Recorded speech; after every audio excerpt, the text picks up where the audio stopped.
प्रभु यीशु ख्रीस्त में प्रिय भाइयों और बहनों, आज चालीसे के तीसरे सप्ताह का सोमवार का दिन है। आज के दोनों पाठ में सेनापति नामन के रूप में ईश्वर का सभी जातियों और देश के लोगों के प्रति प्रेम और दया भावना पर प्रकाश डाला जाता है। नामन अराम देश का राजा के सेनाध्यक्ष था।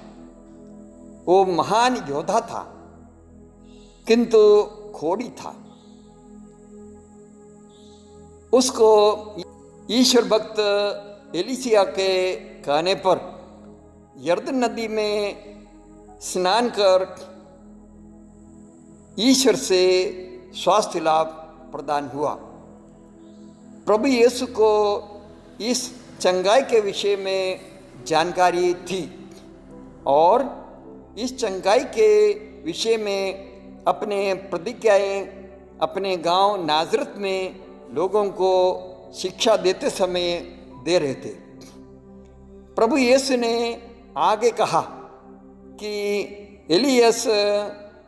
एलियस के दिनों में 3.5 वर्षों तक पानी नहीं बरसा और सारे देश में अकाल पड़ा था।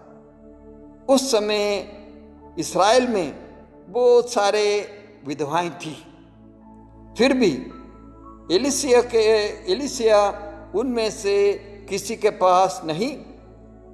वह सीदोन के सरप्ता की एक विधवा के पास ही भेजा गया था। प्रभु यीशु का परदेशियों की प्रशंसा करते सुनकर गांव के लोग बहुत क्रोधित हो गए और यीशु को नगर के बाहर निकालकर जिस पहाड़ी पर उनका नगर बसा हुआ था वहां से नीचे धकेलने की कोशिश की, परंतु यीशु उनके बीच में से निकलकर चले गए। लोग क्रोधित इसलिए हुआ क्योंकि यीशु अन्य जाति के लोगों की प्रशंसा कर रहे थे। यहूदियों के समझ के अनुसार मसीह यहूदियों के लिए ही आने वाले थे और इस्राएली ईश्वर की चुनी प्रजा हैं और ईश्वर का आशीर्वाद यहूदियों को ही मिलना था।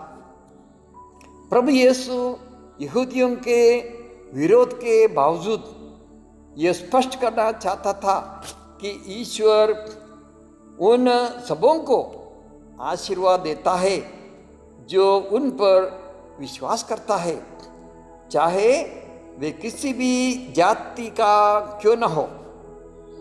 ईश्वर किसी के साथ पक्षपात नहीं करता है।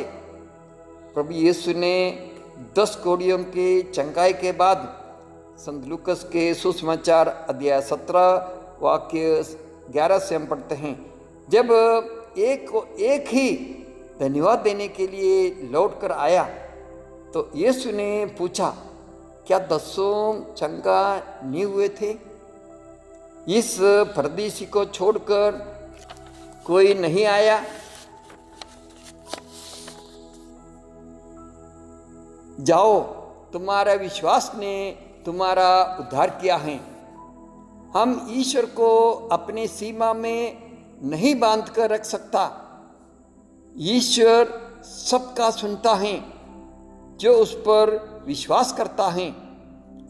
प्रभु यीशु पर अपने विश्वास के अपने दूतों के द्वारा ईश्वर को हम धन्यवाद दें।